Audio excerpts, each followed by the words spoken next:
बिस्मिल्लाहिर्रहमानिर्रहीम। तमाम देखने वालों को मेरी तरफ से अस्सलामु अलैकुम वरहमतुल्लाहि वबरकातुहू। तो स्टूडेंट्स, आज के टॉपिक में एप्लीकेशन ऑफ गॉसेस लॉ की सेकंड एप्लीकेशन है electric intensity due to an infinite sheet of charge. कि हमने इनफिनाइट शीट ऑफ चार्ज की वजह से कुछ डिस्टेंस पे इलेक्ट्रिक इंटेंसिटी की वैल्यू कैलकुलेट करनी है। तो यहाँ पे हम कंसीडर करते हैं कि ये हमारे पास एक इनफिनाइट शीट ऑफ चार्ज है। ये एक्चुअल में इनफिनाइट नहीं है, बल्कि इनफिनाइट शीट का कुछ पोर्शन यहाँ पे हमने सेलेक्ट किया हुआ है। तो ये हमारे पास एक इनफिनाइट शीट ऑफ चार्ज का कुछ पोर्शन है जहाँ पे यूनिफॉर्मली चार्जेस को डिस्ट्रीब्यूट किया हुआ है। तो अब इस इनफिनाइट शीट ऑफ चार्ज से कुछ डिस्टेंस पे हमने एक पॉइंट लिया, जिस पॉइंट पे हमने इलेक्ट्रिक इंटेंसिटी को कैलकुलेट करना है। तो मैं इस पॉइंट पे इलेक्ट्रिक इंटेंसिटी को कैलकुलेट करना चाहता हूँ, तो मुझे गॉसेस लॉ अप्लाई करना होगा। गॉसेस लॉ को अप्लाई करने के लिए हमने पहले वो 4 पॉइंट्स डिस्कस करने हैं जो हमने इससे पहले की वीडियो में डिस्कस किए थे। तो फर्स्ट पॉइंट हमारे पास क्या था जी, नंबर 1 पे, कि हमें एक गॉसियन सरफेस कंसीडर करनी है और वो गॉसियन उस पॉइंट से लाजमी पास करे जिस पॉइंट पे आपने इलेक्ट्रिक इंटेंसिटी को कैलकुलेट करना है। तो मैंने यहाँ पे एक सिलेंड्रिकल गॉसियन सरफेस सेलेक्ट की, कंसीडर की, और वो उस पॉइंट से लाजमी पास कर रही है जिस पे आपने इलेक्ट्रिक इंटेंसिटी को फाइंड करना है। ठीक है जी। तो ये हमारे पास एक रेगुलर क्लोज सरफेस है। थर्ड नंबर पे हमारे पास क्या था कि हमने गॉसियन सरफेस पे चार्ज की वैल्यू को कैलकुलेट करना है, तो वो हम यहाँ पे कैलकुलेट करते हैं। ठीक है जी। यहाँ पे अब उसमें थोड़ा सा पहले ये डिस्कस कर लेते हैं कि ये जो हमारे पास शीट है, इनफिनाइट शीट, तो शीट का क्या मतलब है। देखें, ये जो हमारे पास वर्ड यूज़ किया गया है शीट, तो इस शीट का मतलब है सिंगल लेयर। क्या मतलब है जी? Single layer. तो सिंगल लेयर का मतलब यहाँ पे क्या है कि देखें, ये हमारे पास इस तरह की एक शीट है, सिंगल लेयर वाली। ये इस तरह की हमारे पास एक शीट है जिसकी दोनों साइड्स पे चार्जेस नहीं होंगे, बल्कि एक साइड पे चार्जेस को डिस्ट्रीब्यूट किया जाएगा। तो यही चीज़ हमने यहाँ पे दिखाई है। तो ये जो हमारे पास शीट है वो बेसिकली इस तरह की है, सिंगल लेयर रखती है। ठीक है जी। और उसकी एक साइड पे चार्जेस को डिस्ट्रीब्यूट किया हुआ है, और उस चार्ज की वजह से जो फील्ड होगा वो इस तरफ होगा, और इस साइड पे जो फील्ड की डायरेक्शन होगी वो इस तरफ होगी। तो अब हमने इस शीट ऑफ चार्ज की वजह से कुछ डिस्टेंस पे एक पॉइंट लिया, जिस पॉइंट पे हमने इलेक्ट्रिक इंटेंसिटी को कैलकुलेट करना है। तो यहाँ पे वो पॉइंट है। अब इस पॉइंट को उस गॉसियन सरफेस में से जरूर पास करना चाहिए जो गॉसियन सरफेस आपने कंसीडर की होगी। तो हमने यहाँ पे एक सिलेंडर चूज किया था, तो ये सिलेंडर इस पॉइंट से लाजमी पास कर रहा है। ठीक है जी।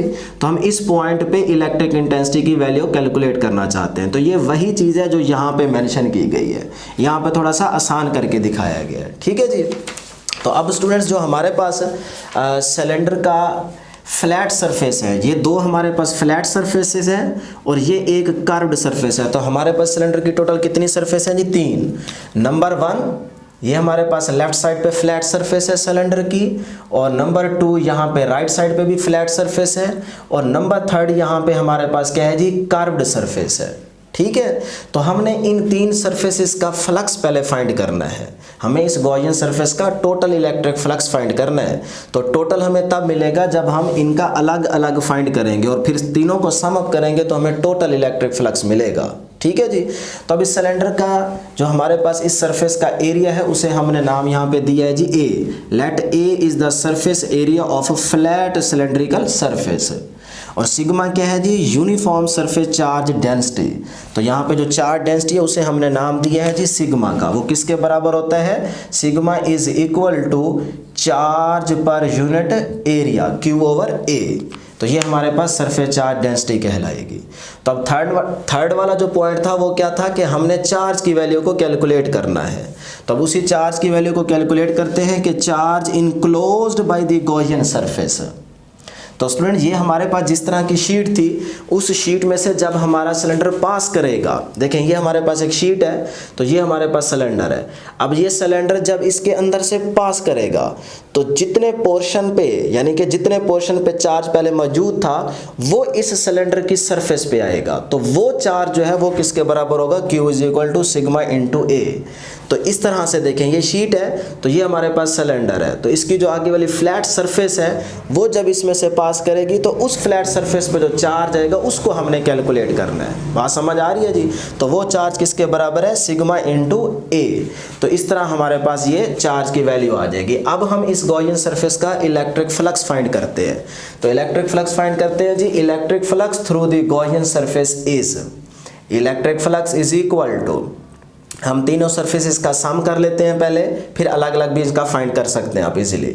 तो φ1 प्लस φ2 प्लस φ3, तो हमने तीन सरफेसेस के फ्लक्स को यहाँ पे ऐड कर दिया। φ1 कौन सा है जी? हमारे पास इस फ्लैट सरफेस का फ्लक्स होगा।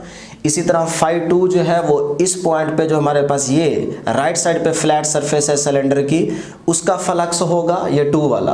और थर्ड नंबर पे जो हमारा φ3 फ्लक्स है ये हमारा इस कर्व्ड सरफेस का फ्लक्स होगा। ठीक है जी। तो सबसे पहले हम φ1 फाइंड करते हैं। तो स्टूडेंट्स फ्लक्स के लिए हम जानते हैं कि फ्लक्स किसके बराबर होता है जी? E डॉट ए के बराबर होता है। तो यही रिलेशन यहाँ पे हम यूज करेंगे। φ1 किसके बराबर होगा? EA cos theta. अब φ1 के लिए जो हमारे पास EA cos थीटा होगा तो थीटा यहाँ पे कितना होगा उसको डिस्कस कर लेते हैं। तो स्टूडेंट्स यहाँ पे देखिएगा, ये हमारे पास फ्लैट सरफेस है लेफ्ट साइड पे, तो यहाँ पे हम फ्लक्स को फाइंड करते हैं, लेकिन हमें चाहिए E और A के बिटवीन एंगल। तो हमारे फील्ड की डायरेक्शन ये होगी, क्योंकि जब ये सिलेंडर इस शीट में से पास होगा तो उसी डायरेक्शन में आउटवर्ड क्या होगी? फील्ड की डायरेक्शन होगी। तो ये हमारे पास फील्ड की डायरेक्शन होगी। अगर यहाँ पे ये बात समझ नहीं आती तो आप यहाँ पे भी देख सकते हैं, ये हमारे पास फील्ड जा रहा है सिलेंडर के अंदर से पास होता हुआ, तो इसका मतलब ये फील्ड की डायरेक्शन होगी लेफ्ट साइड पे। ठीक है जी। तो यहाँ पे भी वही बात लिखी हुई है कि ये फील्ड की डायरेक्शन होगी। इसी तरह अगर हम इस फ्लैट सरफेस का वेक्टर एरिया ड्रॉ करना चाहें, नॉर्मल ड्रॉ करना चाहें, तो वो क्या होता है? Perpendicular to the point. तो वो एरिया भी इस फील्ड के क्या होगा? पैरेलल होगा। ठीक है जी। एरिया क्या होगा? फील्ड के पैरेलल होगा, यहाँ पे होगा। ठीक है। तो इस तरह हमने देखा कि लेफ्ट साइड पे जो E और A के बिटवीन एंगल है वो क्या है? 0। पैरेलल में एंगल क्या होता है? 0। तो यहाँ पे थीटा क्या आ गया? 0। ठीक है जी। तो यहाँ पे वैल्यूज पुट कर देते हैं cos इंटू 0। इसी तरह फ्लक्स φ2 फाइंड करते हैं EA cos थीटा। तो 2 वाली सरफेस पे हम देखते हैं कि एंगल क्या बनता है। यहाँ पे हमारे पास जो फील्ड की डायरेक्शन होगी वो ये होगी। अगर यहाँ पे समझ नहीं आती तो यहाँ पे देख सकते हैं, ये हमारे पास सिलेंडर के अंदर से फील्ड पास होता हुआ जा रहा है, तो इसका मतलब इस साइड पे जो फील्ड की डायरेक्शन है वो ये है। तो ये फील्ड की डायरेक्शन है। इसी तरह अगर हम वेक्टर एरिया की डायरेक्शन फाइंड करना चाहें तो वो भी क्या होगी? E के पैरेलल होगी। तो ये हमारे पास एरिया A की डायरेक्शन आ जाएगी। ठीक है जी। तो यहाँ पे भी एंगल क्या है? Theta is equal to 0। तो यहाँ पे पुट कर देते हैं cos 0 plus EA cos theta. Third वाली सरफेस हमारे पास ये है। तो इस सरफेस में हमने E और A के बिटवीन एंगल देखना है। तो स्टूडेंट्स यहाँ पे एंगल देखिएगा, कर्व्ड सरफेस में यहाँ पे कोई फील्ड लाइंस पास नहीं कर रही, तो आप डायरेक्ट भी लिख सकते हैं कि जब फील्ड लाइंस यहाँ से पास नहीं कर सकती तो इसका मतलब फ्लक्स भी नहीं होगा। लेकिन अगर आप एंगल देखना चाहते हैं तो फिर यहाँ पे अगर आपको वो बात समझ नहीं आती कर्व्ड का एंगल, तो आप यहाँ पे देख सकते हैं कि ये हमारे पास कर्व्ड सरफेस है और यहाँ पे ये हमारे पास क्या है जी? इलेक्ट्रिक फील्ड की डायरेक्शन है। तो यहाँ पे देखें कि यहाँ पे एंगल कितना बन रहा है? 90। तो इस तरह आप यहाँ पे इजीली देख सकते हैं कि हमारे पास जो कर्व्ड सरफेस है उसका जो हमारे पास एंगल बन रहा है E और A के बिटवीन वो क्या है? 90। इसी तरह आप यहाँ पे भी मेंशन कर सकते हैं कि इस कर्व्ड सरफेस का जो वेक्टर एरिया होगा वो यहाँ पे होगा आप लोगों की तरफ, और जो फील्ड की डायरेक्शन होगी वो, बल्कि फील्ड लाइंस तो पास ही नहीं कर रही, लेकिन अगर हम देखेंगे इसकी साइड से इलेक्ट्रिक फील्ड लाइंस पास कर रही हैं तो फिर हमारे पास जो यहाँ पे एंगल आएगा वो कितना होगा जी? 90 होगा। तो यहाँ पे आप इजीली देख सकते हैं। तो इस तरह आप लिखेंगे angle theta is equal to 90, तो यहाँ पे पुट कर दें cos 90। तो ये हमारे पास जी इक्वेशन बन जाएगी। अब स्टूडेंट्स cos 0 किसके बराबर होता है जी? cos 0 बराबर होता है 1 के। तो ये हो जाएगा 1। तो 1 को EA से मल्टीप्लाई करेंगे, EA आ जाएगा। और इसी तरह इस cos 0 की वैल्यू भी क्या हो जाएगी? cos 0 1 को EA से मल्टीप्लाई करेंगे, आंसर क्या आएगा? EA। ठीक है। तो ये cos 90 की वैल्यू 0, तो 0 को किसी भी चीज़ से मल्टीप्लाई करेंगे, आंसर 0 हो जाएगा। तो इसका मतलब फ्लक्स क्या आ गया? EA ये वाला प्लस EA ये वाला। तो ये हमारे पास इलेक्ट्रिक फ्लक्स आ गया थ्रू गॉसियन सरफेस। अब इन दोनों को ऐड करें जी, EA प्लस EA, तो ये क्या बनता है 2EA। तो इलेक्ट्रिक फ्लक्स क्या आ गया 2EA। तो ये हमारे पास इक्वेशन 1 कहलाएगी। ठीक है जी। अब हम क्या करते हैं कि गॉसेस लॉ को अप्लाई करते हैं। Now applying the Gauss's law. तो गॉसेस लॉ को अप्लाई करने के लिए हमारे पास क्या रिलेशन होता है, electric flux is equal to Q over epsilon not. तो स्टूडेंट्स यहाँ से हमारे पास इलेक्ट्रिक फ्लक्स किसके बराबर आएगा, sigma A over epsilon naught. मतलब Q को हमने यहाँ पे रिप्लेस कर दी है। अब Q हमारे पास चार्ज की वैल्यू हमने यहाँ पे कैलकुलेट की थी, तो Q is equal to sigma into A था, तो वही वैल्यू हमने यहाँ पे पुट कर दी, सिग्मा इंटू A। ठीक है जी। तो जितनी हमारी सरफेस पे चार्ज था वो क्या है, सिग्मा इंटू A। तो अब ये बन गई इक्वेशन नंबर 2। तो स्टूडेंट्स अब इक्वेशन 1 और इक्वेशन 2 पे गौर कीजिएगा, इनकी लेफ्ट साइड क्या है, इक्वल। अगर लेफ्ट साइड इक्वल है तो राइट साइड भी इक्वल होंगी। मतलब हम यहाँ पे इक्वेशन 1 और इक्वेशन 2 को कंपेयर करने लगे हैं। तो हमारे पास क्या रिजल्ट रहेगा जी, इस साइड का 2EA और इस साइड पे क्या है, sigma A over epsilon not. तो sigma A over epsilon not. तो स्टूडेंट्स यहाँ पे A से कैंसिल हो जाएगा, मतलब ये A से कैंसिल और E अपनी जगह पे रहेगा और ये 2 इधर जाके क्या हो जाएगा, डिवाइड हो जाएगा। तो इक्वेशन क्या बन गई, E is equal to sigma over 2 epsilon not.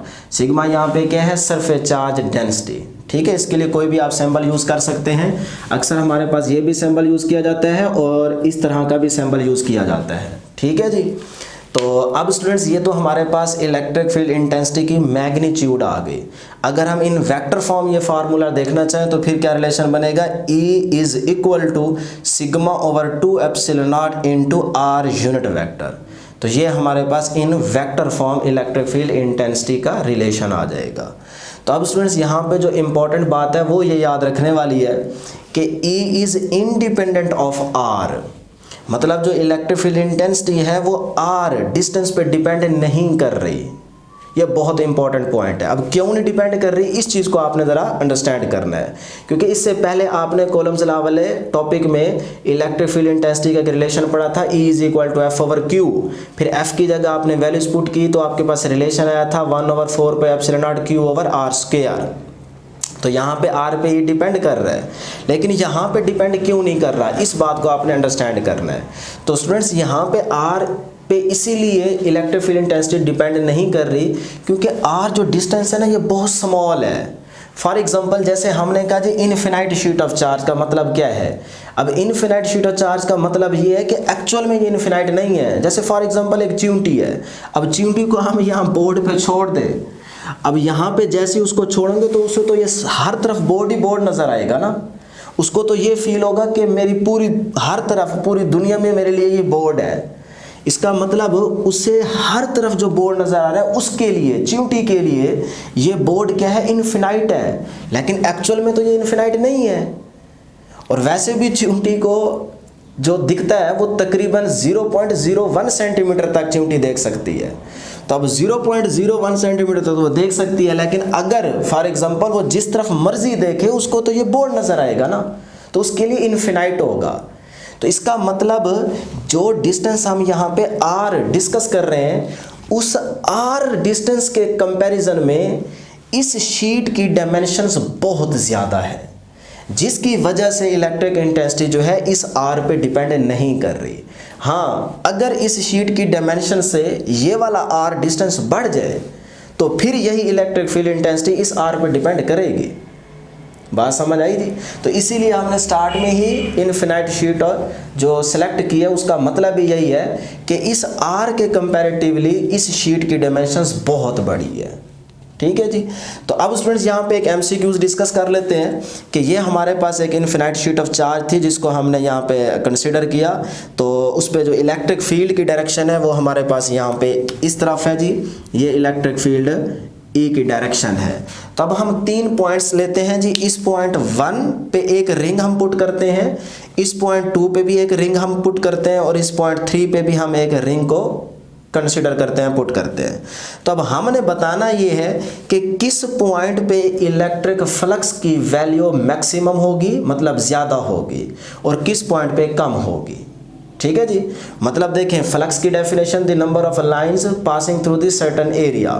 अब यहाँ पे आपने इन रिंग्स में से बताना है कि किस पॉइंट वाले रिंग में से ज़्यादा फ्लक्स पास कर रहा है। ठीक है जी। तो 1, 2 या 3। तो स्टूडेंट्स याद रखिएगा कि इन 1 और 2 और 3 वाले रिंग में से नंबर ऑफ फील्ड लाइंस एक जैसी पास कर रही हैं, तो इसका मतलब फ्लक्स सेम होगा। तो यही बात हम यहाँ पे लिख देते हैं कि जो हमारा फ्लक्स है वो क्या है जी, सेम एट ऑल पॉइंट्स, ठीक है जी। तो ये थी हमारी आज की डिस्कशन। आज के लिए इतना ही। दुआओं में ज़रूर याद रखिएगा। अल्लाह हाफिज़।